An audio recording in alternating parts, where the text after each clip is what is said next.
ನಮಸ್ಕಾರ ಸ್ನೇಹಿತರೆ, ಸಖತ್ ಸಂತು ಚಾನೆಲ್ಗೆ ಸ್ವಾಗತ. ಇವತ್ತು ನಾನು ರಘು ದೀಕ್ಷಿತ್ ಅವರ ಮದುವೆ ಬಗ್ಗೆ ಮಾತಾಡ್ತಾ ಇದ್ದೀನಿ. ರಘು ದೀಕ್ಷಿತ್ ಅವರ ವಯಸ್ಸು ಬಂದ್ಬಿಟ್ಟು 50 ವರ್ಷ ಆಗಿದೆ. ನಿಮ್ಗೆಲ್ಲರೂ ಗೊತ್ತಿರೋ ಹಾಗೆ ರಘು ದೀಕ್ಷಿತ್ ಅವರ ಮದುವೆ 2 ದಿವಸದ ಹಿಂದೆನೆ ಆಗಿದೆ. ಹೌದು, ಇವರು ಮದುವೆ ಆಗಿರೋ ಹುಡುಗಿ ಹೆಸರು ವಾರಿಜಶ್ರೀ ವೇಣುಗೋಪಾಲ್ ಅಂತ. ಇವರ ವಯಸ್ಸು ಬಂದ್ಬಿಟ್ಟು 34 ವರ್ಷ. ಇವರಿಬ್ಬರ ಏಜ್ ಗ್ಯಾಪ್ ಅಥವಾ ವಯಸ್ಸಿನ ಅಂತರ ಎಷ್ಟು ಅಂತಂದ್ರೆ 16 ವರ್ಷಗಳು. ವಾರಿಜಶ್ರೀ ವೇಣುಗೋಪಾಲ್ ಯಾರಪ್ಪ ಅಂತ ನೀವು ಕೇಳಿದ್ರೆ, ಇವರೊಬ್ರು ಕೊಳಲು ವಾದಕಿಯಾಗಿದ್ದಾರೆ ಹಾಗೂ ಗ್ರಾಮಿ ಪ್ರಶಸ್ತಿಗೆ ನಾಮ ನಿರ್ದೇಶನ ಕೂಡ ಆಗಿರೋ ಬಹುಮುಖ ಪ್ರತಿಭೆ ಅಂತ ಕೂಡ ನಾನು ಹೇಳ್ತೀನಿ. ಏನಪ್ಪ, ರಘು ದೀಕ್ಷಿತ್ ಅವ್ರಿಗೆ ಮದುವೆ ಆಗ್ತಾರೋ ಇಲ್ವೋ ಅಂತ ಅಂತಿದ್ರು, ಅಥವಾ ಆಗದೇ ಇಲ್ಲ ಅಂತ ಕೂಡ ಮಾತಾಡ್ತಿದ್ರು. ಏನ್ ಸಡನ್ ಆಗಿ ಮದುವೆ ಆಗಿದ್ದಾರೆ ಅಂದ್ರೆ, ಹೌದು ಸ್ನೇಹಿತರೆ, ರಘು ದೀಕ್ಷಿತ್ ಅವರು ಕೂಡ ಈಗ 2ನೇ ಬಾರಿಗೆ ವೈವಾಹಿಕ ಜೀವನಕ್ಕೆ ಕಾಲಿಟ್ಟಿದ್ದಾರೆ. ಹಾಗೂ ಒಂದು ಮಾತು ಅವ್ರು ಹೇಳಿದ್ರು, ಏನಂತ ಅಂದ್ರೆ, ನನಗೆ ಮದುವೆ ಆಗಕ್ಕೆ ಮುಂಚೆ ಯಾವುದೇ ಆಸೆ ಇರಲಿಲ್ಲ. ಒಂದು ಏನು ಇಂಟರ್ವ್ಯೂ ಕೂಡ ರಘು ದೀಕ್ಷಿತ್ ಅವರು ಮಾತನಾಡಿ ಇದ್ರ ಬಗ್ಗೆ ಕ್ಲಾರಿಟಿ ಕೊಟ್ಟಿದ್ರು. ಇಡೀ ಜೀವನ ಒಂಟಿಯಾಗೆ ಕಳಿಬೇಕು, ಮಾನಸಿಕವಾಗಿ ಸಿದ್ಧನಾಗಿದ್ದೆ, ಮತ್ತೊಮ್ಮೆ ಮದುವೆ ಆಗೋ ನಿರೀಕ್ಷೆ ಇರಲಿಲ್ಲ ಅಂತ ಕೂಡ ಹೇಳ್ಕೊಂಡಿದ್ದಾರೆ. ಆದ್ರೆ ತಮ್ಮದೇ ಸಂಗೀತ ಕ್ಷೇತ್ರದಲ್ಲಿ ಒಂದು ಗುರುತಿಸಿಕೊಂಡಿರೋ ವಾರಿಜಶ್ರೀ ಅವರು ಯಾವಾಗ ಪರಿಚಯ ಆಗ್ತಾರೆ, ಅವರದ್ದು ಸ್ನೇಹ ಬೆಳೆಯುತ್ತೆ. ಆ ಸ್ನೇಹ ಪ್ರೀತಿಯಾಗಿ ಬದಲಾಗುತ್ತೆ. ಈ ಕಾರಣಕ್ಕೋಸ್ಕರ ನಾನು ಮದುವೆ ಆಗಿದ್ದೀನಿ ಅಂತ ಕೂಡ ಇವಾಗ ಹೇಳಿದ್ದಾರೆ. ಬದುಕಿನಲ್ಲಿ ತುಂಬಾ ಸಾಮ್ಯತೆ ಇದೆ ಅಂತಂದ್ರೆ ತುಂಬಾ ಸಿಮಿಲರ್. ಯಾಕೆಂದ್ರೆ ಇಬ್ರು ಬಂದ್ಬಿಟ್ಟು ಮ್ಯೂಸಿಕ್ ಫೀಲ್ಡ್ ಇಂದಾನೆ ಬರೋರು. ಇಬ್ರು ಆಸಕ್ತಿಗಳು ಅಥವಾ ನಿಲುವುಗಳು ತುಂಬಾ ಹೊಂದಾಣಿಕೆ ಆಗೋ ಕಾರಣಕ್ಕೋಸ್ಕರನೇ ವಾರಿಜಶ್ರೀ ಅವರ ಪೋಷಕರು ಸಹ ಈ ಪ್ರೀತಿಗೆ ಒಪ್ಪಿಗೆ ನೀಡಿ ಒಂದು ಆಶೀರ್ವಾದ ಮಾಡಿದ್ದಾರೆ.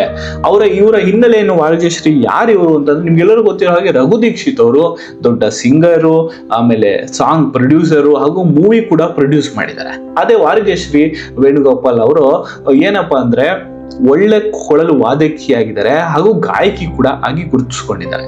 ಇವರು ಬೆಂಗಳೂರಿನ ಮೂಲಕ ಚಕ್ರಫ್ರೋನಿಕ್ಸ್ ಮ್ಯೂಸಿಕ್ ಬ್ರ್ಯಾಂಡ್ ಅಂತ ಒಂದು ಬ್ಯಾಂಡ್ ಅಲ್ಲಿ ಸಕ್ರಿಯ ಕೂಡ ಕೆಲಸ ಮಾಡ್ತಾರೆ. ಅವರು ಒಂದು ಪ್ರತಿಷ್ಠಿತ ಗ್ರಾಮಿ ಪ್ರಶಸ್ತಿಗೆ ನಾಮನಿರ್ದೇಶನ ಆಗಿರೋದು ನಾನು ಮುಂಚೆನೆ ಹೇಳಿದೆ. ಇದು ಒಂದು ಒಂಟಿ ಜೀವನವನ್ನು ಮುಗಿಸಿ ರಘು ದೀಕ್ಷಿತ್ ಅವ್ರಿಗೆ ಏನು ಡಿವೋರ್ಸ್ ಆಗಿತ್ತು, ಮಯೂರಿ ಉಪಾಧ್ಯಾಯ ಅವ್ರನ್ನ ಕೂಡ ಅವರು ಯಾವಾಗ ಮದುವೆ ಆಗಿದ್ರು ಅಂದ್ರೆ 2005 ಮದುವೆ ಆಗಿದ್ರು. ರಘು ದೀಕ್ಷಿತ್ ಅವ್ರಿಗೆ ಕೇವಲ 30 ವರ್ಷ, ಅವಾಗ ಮಯೂರಿ ಉಪಾಧ್ಯಾಯ ಅವರಿಗೆ 25 ವರ್ಷಗಳು. ಅವಾಗ ಮದುವೆ ಆಗಿ ಸಂಸಾರ ನಡೆಸ್ತಾರೆ. ಆದ್ರೆ 2019 ಸಮಯದಲ್ಲಿ ಡಿವೋರ್ಸ್ ಕೂಡ ಆಗುತ್ತೆ ರಘು ದೀಕ್ಷಿತ್ ಅವ್ರಿಗೆ. ರಘು ದೀಕ್ಷಿತ್ ಅವ್ರಿಗೆ ಏನಪ್ಪಾ ಅಂತಂದ್ರೆ ಒಂದು ಮೀಟು ಪ್ರಕರಣ ಹೊರಗೆ ಬರುತ್ತೆ. ತಮಿಳ್ ಗಾಯಕಿಯಾದ ಚಿನ್ಮಯಿ ಶ್ರೀಪದ ಅವರ ಒಂದು ಜೊತೆ ಏನೋ ಒಂದು ಕೆಟ್ಟದಾಗಿ ನಡ್ಕೊಂಡ್ರು ಅನ್ನೋದು ಒಂದು ಹೊರಗೆ ಬರಕ್ಕೆ ಶುರು ಆಗುತ್ತೆ. ಆಪಾದನೆ ಕೂಡ ಆಗುತ್ತೆ. ಅವಾಗಿನ ಹೆಂಡತಿ ಮಯೂರಿ ಉಪಾಧ್ಯಾಯ ಅವರೇ ಹೊರಗೆ ಬಂದು ಟ್ವಿಟರ್ ಅಲ್ಲಿ ಟ್ವೀಟ್ ಮಾಡಿ ಹೇಳ್ತಾರೆ, ಕಠಿಣ ಶಿಕ್ಷೆ ಆಗ್ಬೇಕು ಯಾರೇ ತಪ್ಪು ಮಾಡಿದ್ರು ಅಂತ.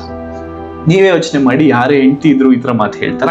ಅವಾಗ ರಘು ದೀಕ್ಷಿತ್ ಅವ್ರು ಹೇಳ್ತಾರೆ, ನನ್ಗೆ ಮಯೂರಿ ಅವರು ತುಂಬಾ ಒಳ್ಳೆ ಹೆಂಡತಿ ಆಗಿದ್ರು, ಆದ್ರೆ ನಾನು ಅವರು ದೂರದಲ್ಲಿ ಬದುಕ್ತಾ ಇದ್ದೀವಿ. ನಾವು ಕೆಲವು ವರ್ಷಗಳಿಂದ ಜೊತೆಗಿಲ್ಲವೇ ಇಲ್ಲ, ಹಾಗೂ ನಾವು ಡಿವೋರ್ಸ್ ಕೂಡ ಫೈನಲ್ ಹಂತದಲ್ಲಿದೆ. ಆಗ್ಲೇ ನಾವು ಫೈಲ್ ಮಾಡ್ಬಿಟ್ಟಿದ್ವಿ ಡಿವೋರ್ಸ್ನ ಅಂತ ಕೂಡ 2019 ಹೇಳಿದ್ದಾರೆ. ಹಾಗೂ ಮೀಟು ಪ್ರಕರಣಕ್ಕೆ ನನಗೂ ಯಾವುದೇ ರೀತಿ ಸಂಬಂಧ ಇಲ್ಲ, ಇದು ಶುದ್ಧ ಸುಳ್ಳು ಅಂತ ಕೂಡ ಕ್ಲಾರಿಟಿ ಕೊಟ್ಟಾರೆ. ಈಗ ಮದುವೆ ಆಗಿ ಲೈಫ್ ನ ನಡೆಸ್ತಿದ್ದಾರೆ ರಘು ದೀಕ್ಷಿತ್ ಅವರು.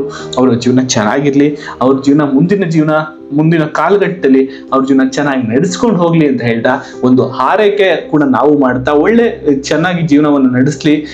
ನೀವು ಕೂಡ ಒಂದು ಅಭಿನಂದನೆ ಕಮೆಂಟ್ ಅಲ್ಲಿ ತಿಳಿಸಿ ಅಂತ ಹೇಳ್ತಾ ವಿಡಿಯೋಗೊಂದು ಲೈಕ್ ಮಾಡಿ, ಹಾಗೆ ನಿಮ್ಮ ಫ್ರೆಂಡ್ಸ್ ಎಲ್ಲರೂ ಶೇರ್ ಮಾಡಿ. ನಾನು ನೆಕ್ಸ್ಟ್ ಸಿಗ್ತೀನಿ.